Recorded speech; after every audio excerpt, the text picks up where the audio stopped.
Ayan po at nako, usapang rally pa rin nga po, umabot sa 692,000 ang pinsala. 10 million. Ay, 10 million na. 10 million na po. Oo, nga. 10.2 ata million pesos. Grabe. Oo, yung 692, if I'm not mistaken, kasama siya nung 10 million. No, recently, nagpa-assess na tayo kasi nagtatanong yung ating mga kababayan sa lungsod ng Maynila. Makikita mo doon sa mga commentaries nila. Pinatatanong kung magkano ang nadanyos ng mga rioters or nag-rumble. No? Yung sinunog na truck, alam mo ba istorya nun? Yan. Tama yan. Saglit lang ha. O, tingnan niyo po yan. Yung nasunog na truck na yan ay pag-aari ng isang ina na dalawa lang ang truck niya.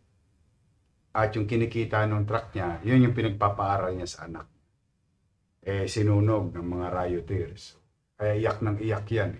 Yung may-ari ng truck. Kawawa naman.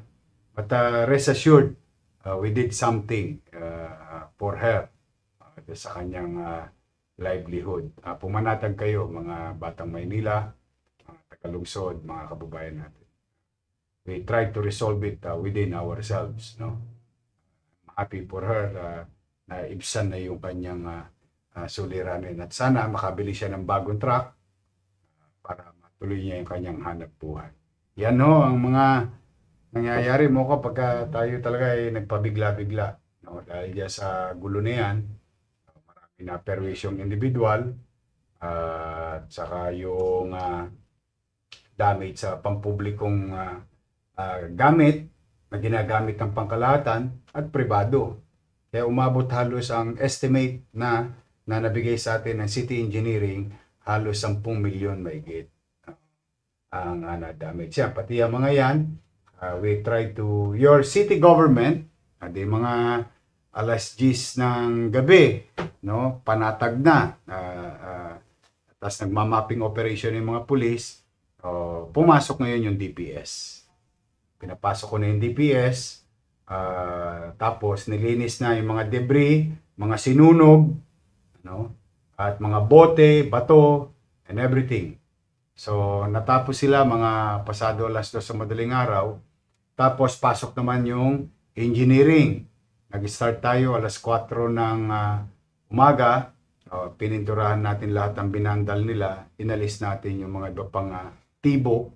Kasi I wanted the people of Manila waking up na parang walang nangyari.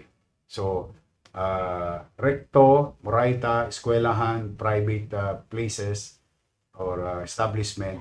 Tapos, nung nag-almusal naman, pinagpahinga ko muna saglit yung tao, nag-almusal, nag-resume tayo alas 9 naman ng umaga. Ito naman ang tinira natin, itong Top Avenue. Tapos, yung UDM, yung eskwelahan natin, na binaboy din nila, napinturahan na rin. Tapos yung tulay, papuntang Santa Cruz, ayos na rin. Napinturahan na rin. Ayan yung UDM ngayon, malinis na. Tapos yung tulay, and so on. Marami pa.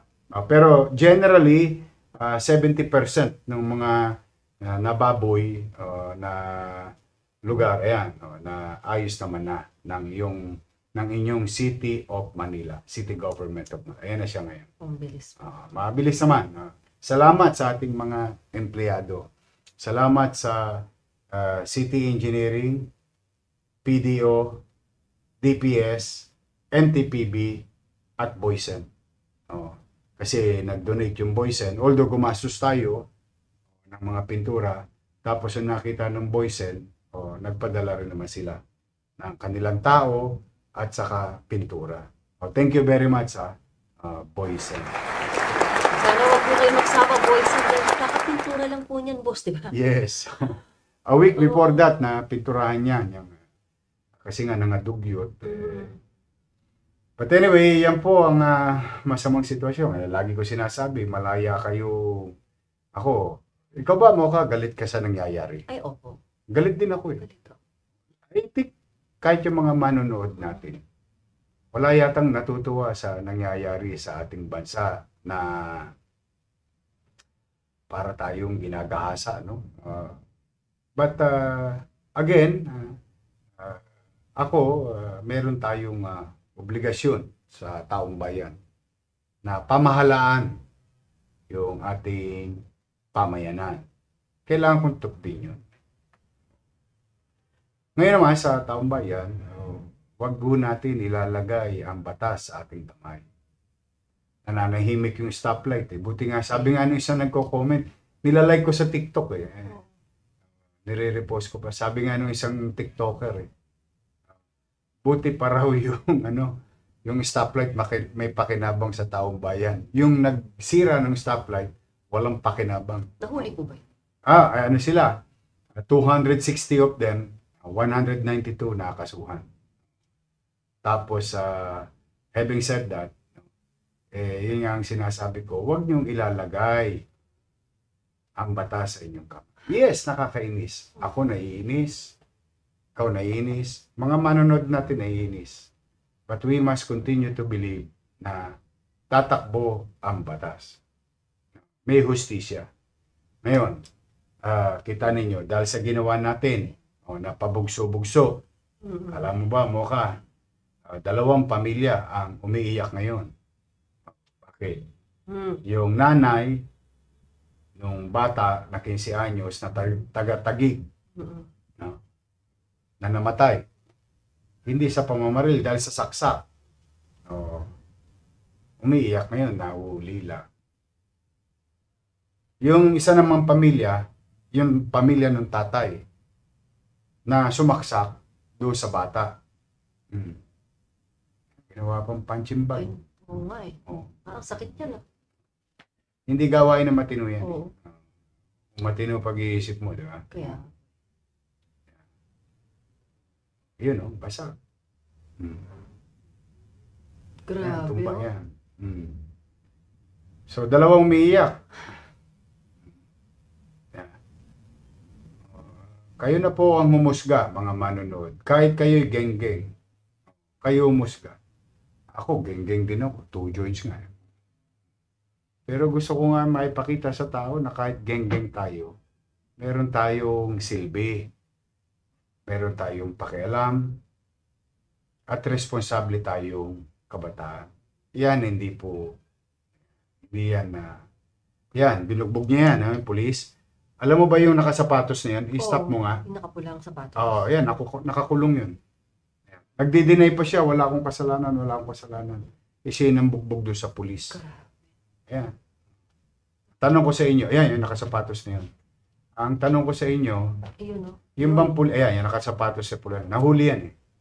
Hindi niya naikubli yung sapatos niya. Naikubli lang niya mukha niya. He must re-ask niya. Ngayon, going back, bago ako magpatuloy. Dahil sa nangyari, namatay isang bata, nakulong isang matanda. Yung matanda naman is trying to protect yung hanap buhay niya. Magre-relo eh. Taga-Taguig naman yung biktima. Buti na lang sumuko sa atin. Harapin niya yung hinarap niya yung kanyang ginawa. Pero still, nilagay mo pa rin yung batas sa iyong kamay. Ngayon, walang idinulot na puti. Ito. Sige nga, tingnan mo. Paano natin yan kakatwiranin? O tingnan nyo. Paano natin yan kakatwiranin sa mata ng tao? Sa pangkalahatan kahit ano pang politika mo. Kahit ano pang, whether pro-BBM ka, pro-Sara ka, pro-Pinklawang ka, pro-Dilawang ka, kahit anong pro pa. Paano natin kakatwiranin yan sa tao? Ganyan. Yan ba yung political idealism? O barka-barkada lang?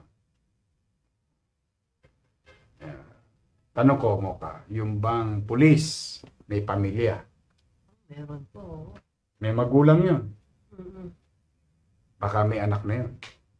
Kung napatay natin yung sinaksak yung pulis, taga Bulacan, yung mga pumutok na ulo, yun mo. Sorry mga manonood. Ayan yun. Ay, nako. Ayan yun. Oo. He's trying to protect yung tindahan niya. Yung tindahan niya nasa kanan. Kinukuyog na po siya eh.